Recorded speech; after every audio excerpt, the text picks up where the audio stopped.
Real world के मुअज़्ज़िज़ दोस्तों, मैं हूं माजिद मलिक और आप तमाम देखने और सुनने वालों को अस्सलाम वालेकुम। दोस्तों, जैसा कि आप जानते हैं कि फिरौन मिस्र का एक बादशाह था जो सिर्फ और सिर्फ अपने आप को रब मनवाने पर बाजिद था, और जो भी उसकी नाफरमानी करता तो वो उसे बेदर्दी से कत्ल कर देता। फिरौन की एक इकलौती बेटी भी थी जिसका नाम तारीख ने स्कोटिया लिखा है। स्कोटिया के बारे में कहा जाता है कि उसकी कब्र मिस्र से दूर दराज मुल्क आयरलैंड के एक छोटे से कस्बे में वाक़ है। लेकिन नाज़रीन, यहां सवाल यह पैदा होता है कि फिरौन की ये इकलौती बेटी मिस्र से लाखों मील दूर आयरलैंड की इस वादी में कैसे पहुंची। और आज हम आपको यह भी बताएंगे कि जब फिरौन की बेटी बीमार हुई थी तो कैसे उसको हजरत मूसा अलैहिस्सलाम की एक राल से तंदुरुस्ती नसीब हुई। दोस्तों, ये कब्र आयरलैंड से दूर ट्राली नामी कस्बे में मौजूद है।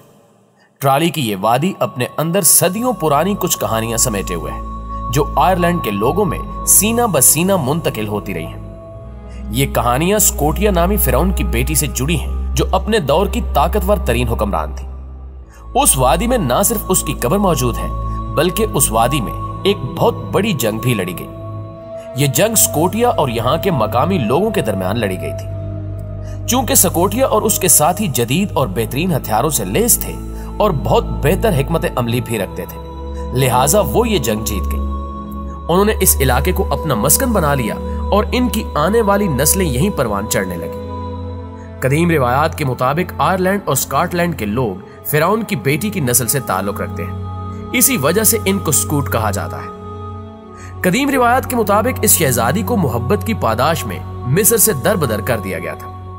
असल में यह शहजादी अपने महल में मौजूद एक बदसूरत गुलाम पर आशिक हो गई थी। आहिस्ता आहिस्ता यह शहजादी उस आरिफ नामी गुलाम के करीब होती चली गई और अपने उमूरे सल्तनत में भी दखल अंदाजी की इजाजत देने लगी। यह सब माजरा देखकर महल के दूसरे गुलामों को शहजादी पर शक होने लगा, लिहाजा उन्होंने शहजादी की जासूसी का फैसला किया। दोस्तों, कुछ ही दिनों में उनको इस बात का मुकम्मल यकीन हो गया, लिहाजा उन्होंने यह सारा माजरा फिरौन के सामने रख दिया।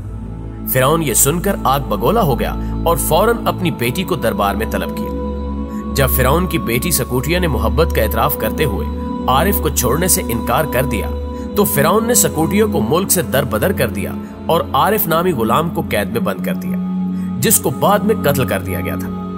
नाज़रीन ग्रामी, जब उस शहजादी को मिस्र से निकाला गया तो उस वक्त मिस्र एक अजीम ताकत के नाम से जाना जाता था।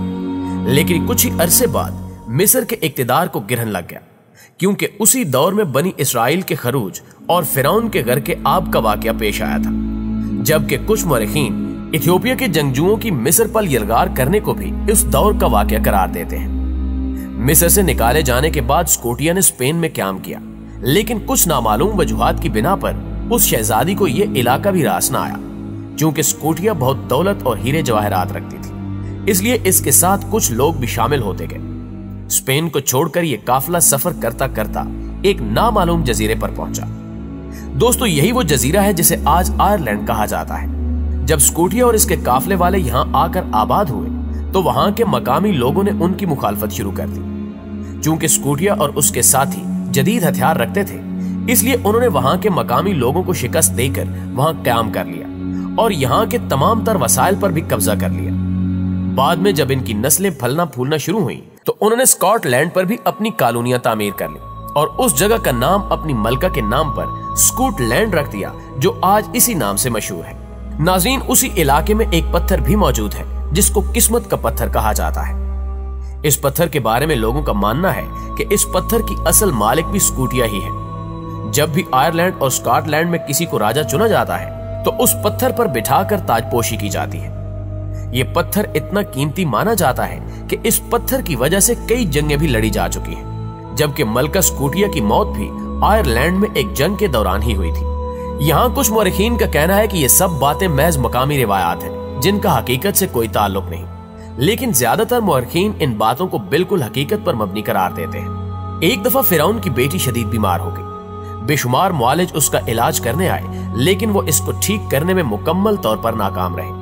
हत्ता कि नौबत यहां तक आ गई थी कि फिरौन ने पूरी सल्तनत में ऐलान करवाया कि जो मेरी बेटी को सेहतयाब करने में कामयाब हो गया उसको बहुत बड़े इनाम से नवाजा जाएगा।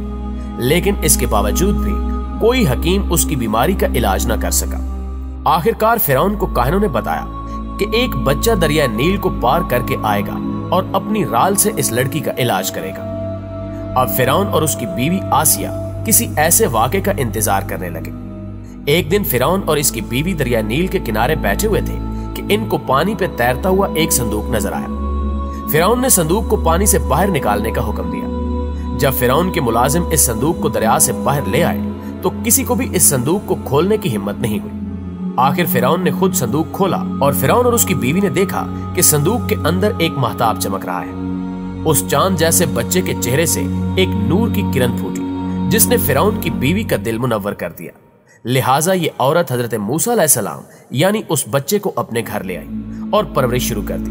नाज़रीन गिरामी, यही वो फिरौन था जो अपने तख्त की खातिर हजारों बच्चों को कत्ल कर चुका था और अल्लाह ने हजरत मूसा अलैहिस्सलाम को इसी फिरौन के घर में पालना शुरू कर दिया। लेकिन हजरत मूसा अलैहिस्सलाम ने किसी भी दूध पिलाने वाली का दूध कबूल नहीं किया। लिहाजा हजरत मूसा अलैहिस्सलाम की बहन की रहनुमाई पर हजरत मूसा अलैहिस्सलाम की वालदा को महल में बुलाया गया।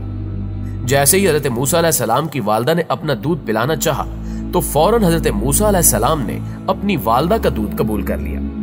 इसी दौरान फिरौन को यह ख्याल आया कि शायद यही वो बच्चा है जिसके मुंह की राल से मेरी बेटी सेहतयाब होगी। लिहाजा फिरौन ने हजरत मूसा अलैहिस्सलाम के मुंह की राल अपनी बेटी के जिस्म पर लगाई, जिससे मौजज़ाती तौर पर वो बच्ची सेहतयाब हो गई।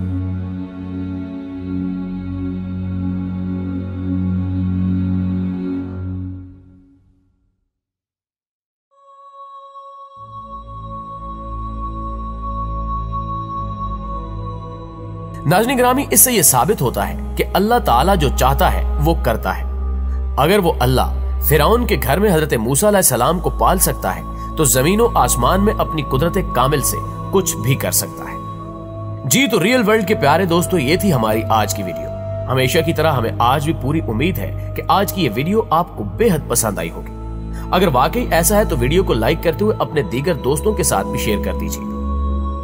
और अगर आप इस चैनल पर नए हैं तो जल्दी से चैनल को सब्सक्राइब करते हुए साथ मौजूद बेल आइकॉन को भी क्लिक कर दीजिए, क्योंकि ऐसी ही मालूमाती वीडियोस आपको सिर्फ और सिर्फ रियल वर्ल्ड पर देखने को मिल सकती है। इंशाल्लाह आपसे मुलाकात होती है अगली वीडियो में। तब तक अपना और अपने प्यारों का ढेर सारा ख्याल रखिएगा।